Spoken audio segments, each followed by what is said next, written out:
What if I told you there is a church sitting on one of the largest private food supply networks on the entire planet? Not a government, not a corporation, a church. They have warehouses stacked floor to ceiling with food, medicine, and supplies, hidden in plain sight in cities across the world. And they have been quietly building this system for almost 100 years. And here is the part that nobody talks about. When disaster strikes, they are often there before the government is. If that sounds unbelievable, stay with me. Because what the Mormon Church has built is not just impressive. It is one of the most quietly powerful logistical operations in modern history. And if you want to understand how they did it, and why, you need to know the full story. This is Boring Podcast. And if this is your first time here, hit subscribe right now. Because we talk about the things that are hiding in plain sight. And this one might be the most fascinating we have covered yet. So let us set the scene. It is 2010. A devastating earthquake has just hit Haiti. Tens of thousands of people are trapped, injured, desperate. Aid organizations around the world are scrambling to respond. But within hours, one organization already has supplies moving. They already have a plan. They already have people on the ground. That organization is the Church of Jesus Christ of Latter-day Saints, known to most people as the Mormon Church. And this was not luck. This was not coincidence. This was a system they have been carefully and deliberately building since the 1930s. A system so sophisticated, so quietly enormous, that most people outside the church have no idea it even exists. So today we are going to pull back the curtain. We are going to look at exactly how it works, why they built it, and what it reveals about one of the most strategically minded religious institutions in the world. To understand the warehouse strategy, you have to go back to the Great Depression. It is 1936. America is broken. Millions of people are unemployed, hungry, and desperate. The US government is struggling to keep up with the need. And in this chaos, the Mormon Church makes a decision that will define the next century of their existence. They create what they call the Church Welfare Program. The idea was simple but radical. Instead of relying on the government to take care of their members, the church would build a system to take care of itself. Every member would contribute. Every member could receive help when they needed it. No shame, no bureaucracy. Just a community taking care of its own. They started with farms, then canneries, then grain storage, then warehouses. And here is where it gets interesting. They did not stop. Even when the Depression ended, even when things got better, they kept building, kept expanding, kept storing. And that decision, to keep going when they did not have to, is the key to everything. Now here is a question I want you to think about. And drop your answer in the comments, because I genuinely want to know. If you had the resources, would you trust a community system or a government system to take care of you in a crisis? Tell me below. So what does this system actually look like today? The LDS Church operates what they call bishop storehouses. These are not small pantries.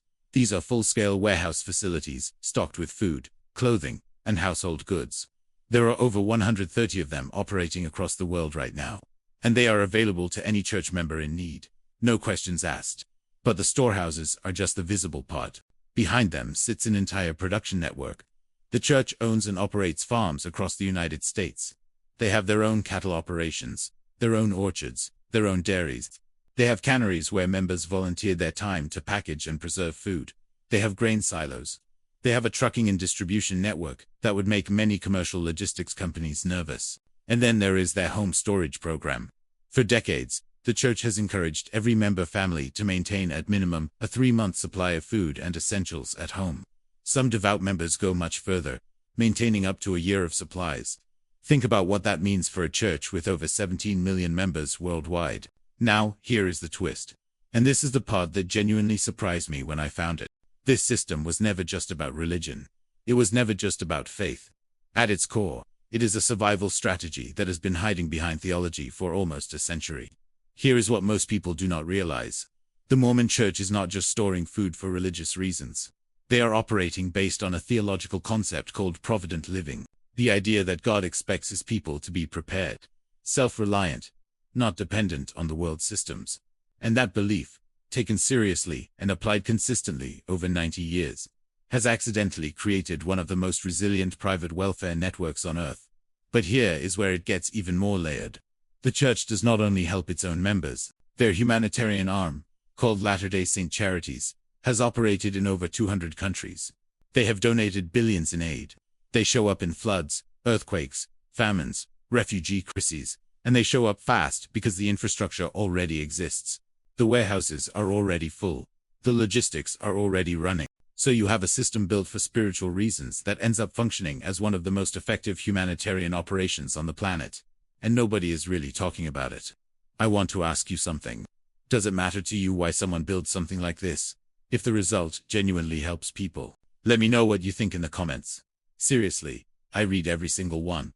Now let us zoom out for a second. Because there is a business and organizational lesson buried inside all of this. What the Mormon Church essentially did is build vertical integration into a religious institution. Vertical integration is a term from the corporate world. It means you control every part of the supply chain, from raw materials to the final product. You do not depend on outside suppliers. You do not get disrupted when the market breaks down. Most organizations, religious or otherwise, react to crisis. They raise money when disaster strikes. They scramble to find supplies. They depend on governments and NGOs and donated goods. The LDS Church decided decades ago that they would never be in that position. They would own the farms.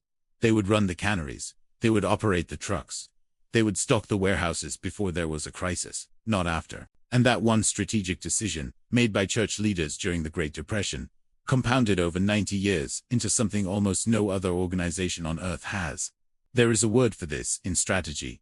It is called resilience. And it is not built in a moment of crisis. It is built quietly, consistently, over decades, when nobody is watching and nothing seems urgent. The Mormon Church understood something that most organizations never do. Preparation is not a response. It is a posture. It is a way of existing in the world every single day. And honestly, that is a lesson that has nothing to do with religion. That is just wisdom. So where does that leave us? Whether you are religious or not, whether you agree with the Mormon Church or not, what they have built is undeniably fascinating.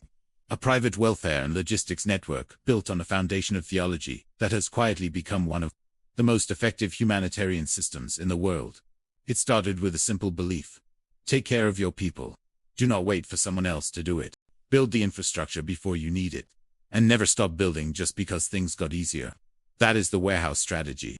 And it has been hiding in plain sight for almost 100 years. Now I have one final question for you. And I really want you to drop this in the comments, because I think it will start a great conversation. What institution, religious or not, do you think is doing something quietly impressive that the world is not paying enough attention to? Tell me below. If this video made you think, or if you learned something you did not know before today, please share it with one person. These are the kinds of conversations that deserve a bigger room. And if you are not subscribed to Boring Podcast yet, do it now. We cover the fascinating things hiding underneath everyday life. History, strategy, human behavior, systems. Things that look ordinary on the surface until you look closer. New videos every week. And I will see you in the next one.